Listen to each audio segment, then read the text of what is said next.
El cuento de los conejitos de Flopsy. Se suele decir que el resultado de comer demasiada lechuga es soporífero. Nunca me sentí somnoliento después de comer lechuga, pero tampoco es que sea un conejo. Soporífero ciertamente fue el efecto que le produjeron a los conejitos de Flopsy. Cuando Benjamin Bunny creció, se casó con su prima Flopsy. Tuvieron una familia numerosa, imprevisible y alegre. No recuerdo los nombres particulares de sus hijos. Generalmente respondían al nombre de conejitos de Flopsy. Si no había suficiente comida, Benjamin le pedía coliflores al hermano de Flopsy, Peter Rabbit, quien cuidaba de un jardín infantil. A veces sucedía que Peter Rabbit no tenía repollos de sobra. Si tal era el caso, los conejitos de Flopsy cruzaban el campo hasta el montón de basura que se levantaba en una zanja a las afueras del jardín del señor McGregor. La montaña de basura del señor McGregor era una total mezcolanza. Había potes de mermelada y bolsas de papel, montañas de pasto cortado por la segadora, siempre grasosa, algunos vegetales descompuestos y una bota vieja o dos. Un día, ¡oh, alegría!, se encontraron con una montaña de lechuga en flor. Los conejitos de Flopsy se atiborraron de lechuga. Poco a poco, uno tras otro, fueron cayendo del sueño, de modo que se tumbaron sobre la hierba cortada. Benjamin no estaba tan cansado como sus hijos. Antes de irse a dormir, tuvo la suficiente perspicacia para taparse la cabeza con una bolsa de papel y así mantener alejadas a las moscas. Los conejitos de Flopsy durmieron plácidamente bajo un sol cálido. Desde el césped del otro lado del jardín llegó el zumbido inconfundible de la máquina segadora. Las botellas azules ubicadas en la cima del muro divisorio temblaron, y una ratoncita vieja recogió los restos de los tarros de mermelada. Puedo decirte su nombre. Se llamaba Thomasina Tittlemouse, una ratoncita de campo de cola larga.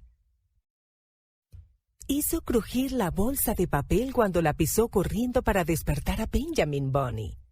La ratoncita se disculpó enfáticamente y dijo conocer a Peter Rabbit. Mientras hablaban, cerca de la pared, oyeron una pisada pesada sobre sus cabezas. De repente, el señor McGregor vació un saco de césped podado encima de los conejitos de Flopsy. Benjamin se encogió debajo de su bolsa de papel. La ratoncita se escondió en un tarro de mermelada. Los conejitos sonreían dulcemente, dormidos bajo la lluvia de pasto. No se despertaron debido al efecto soporífero de las lechugas. Soñaban que su madre, Flopsy, los arropaba en una cama hecha de heno. El señor McGregor miró hacia abajo después de haber vaciado el saco. Vio las puntas de unas divertidas orejitas marrones que sobresalían del césped cortado. Se quedó mirándolas por un tiempo largo. Como una mosca se posó sobre una de ellas, la orejita se movió. El señor McGregor bajó hasta el montón de basura. 1, 2, 3, 4, 5, 6 conejitos, dijo mientras los metía en el saco.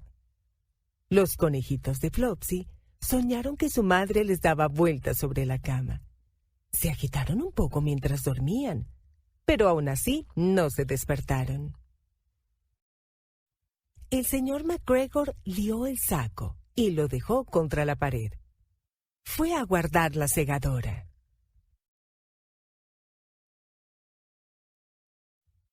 Cuando se hubo ido, la coneja Flopsy Bunny, que se había quedado en casa, cruzó el campo. Miró el saco con sospecha mientras se preguntaba ¿Dónde estaría todo el mundo? Entonces el ratón emergió de su tarro de mermelada.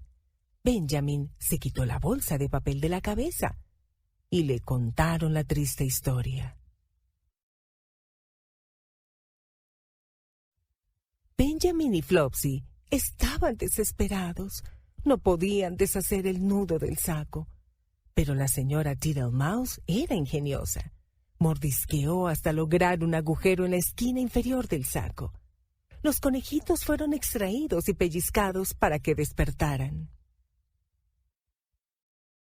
Sus padres llenaron el saco vacío con 3 calabacines podridos, un viejo cepillo negro y 2 nabos viejos. Entonces se escondieron todos debajo de un arbusto y observaron al señor McGregor. El señor McGregor regresó, levantó el saco y se lo llevó.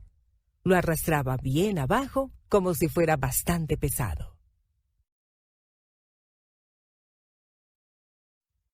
Los conejitos de Flopsy lo siguieron a prudente distancia.